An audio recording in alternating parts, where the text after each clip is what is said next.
Assalamualaikum warahmatullahi wabarakatuh. Alhamdulillahirrahmanirrahim. Gimana kabarnya teman-teman semuanya? Alhamdulillah hari ini untuk mengisi waktu sambil menunggu maghrib, Indah pengen banget nih ngobrol-ngobrol sama teman-teman semuanya.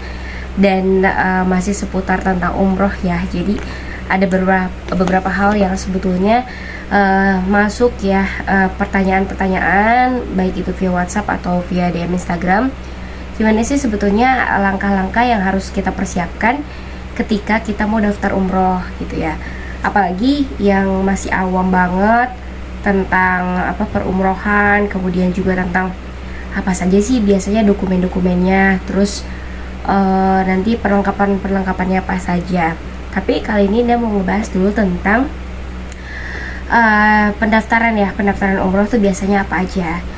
Nah, sebagaimana yang pernah Indah ketahui, dulu Indah pernah kerja di salah satu travel umroh ya, hampir sekitar 1 tahunan. Jadi waktu itu biasanya Indah ngelayani beberapa jamaah. Maaf, Indah lagi batuk. Jadi ngelayani beberapa jamaah dan hampir sekitar 200-an jamaah lah ya yang udah daftar waktu itu lewat Indah. Jadi setidaknya ada sedikit pengetahuan tentang bagaimana dulu di tahun 2022 dan 2023 para jamaah mendaftar ke travel gitu. Nah biasanya yang harus dipersiapkan untuk pendaftaran umroh itu nanti teman-teman bisa cek di deskripsi ini. Nah biasanya itu yang pertama dokumen-dokumen ya, seperti KTP gitu kan, kemudian kartu keluarga kalau yang sudah bersuami istri. Kalau seandainya memang dia belum suami istri, berarti dia kartu keluarganya masih bareng sama orang tua kayak gitu kan. Kemudian juga kalau yang sudah suami istri, dia wajib ada fotokopi surat nikah. Kalau dia janda atau duda, jadi wajib melampirkan surat kalau dia itu janda atau duda, seperti itu. Kemudian juga biasanya tuh foto backgroundnya warna putih di belakangnya. Tapi kalau enggak biasanya tuh kirim aja foto 3x4 ke filenya ke travel, nanti dibantu sama travel untuk diedit. Kemudian juga paspor yang masih berlaku kalau bisa sih 8 bulan sebelum keberangkatan.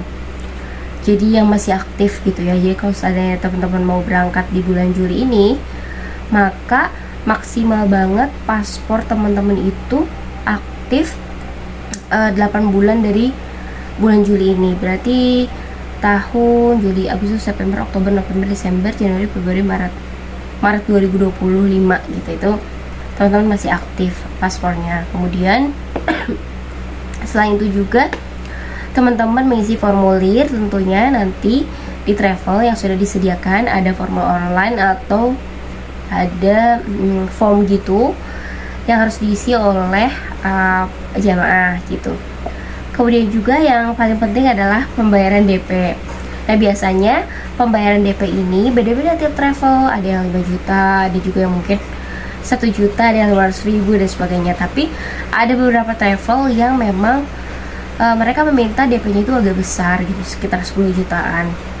Kenapa? Karena salah satunya untuk mengikat bagaimana caranya agar jamaah tersebut itu betul-betul serius gitu daftarnya, dan para travel yang mengelola juga itu betul-betul serius dalam mempersiapkan keberangkatan jamaah tersebut gitu. Jadi dengan adanya DP tersebut bisa sebagai pengikat dan kunci agar antara travel dan jamaah itu bisa saling percaya, seperti itu. Kemudian kalau zaman dulu wajib banget ada vaksin meningitis ya, vaksin meningitis. Kalau tahun sekarang nanti teman-teman bisa update lagi, insya Allah nanti aku share di video berikutnya. Nah ini kan musim haji udah selesai nih teman-teman, jadi kemungkinan besar sebentar lagi umroh akan dibuka. Jadi teman-teman bisa nih daftar gitu ya, untuk orang tuanya, untuk dia pribadi gitu kan. Nanti dicek syarat-syarat atau travel umroh yang kira-kira terpercaya atau tidak gitu ya,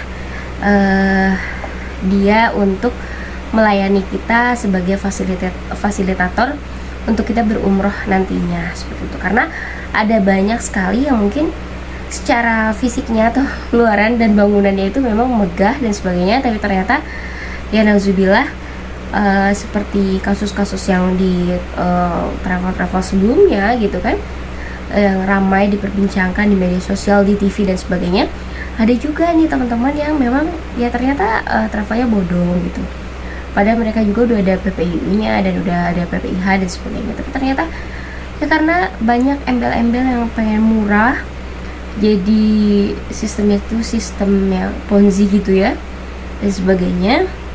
Jadi akhirnya ya banyak sekali para jamaah-jamaah yang tidak jadi berangkat gitu karena tergiur dengan harga murah.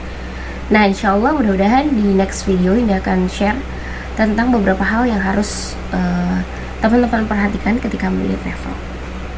Oke, itu aja. Sudah azan maghrib. Assalamualaikum warahmatullahi wabarakatuh. Jangan lupa like, share, dan subscribe.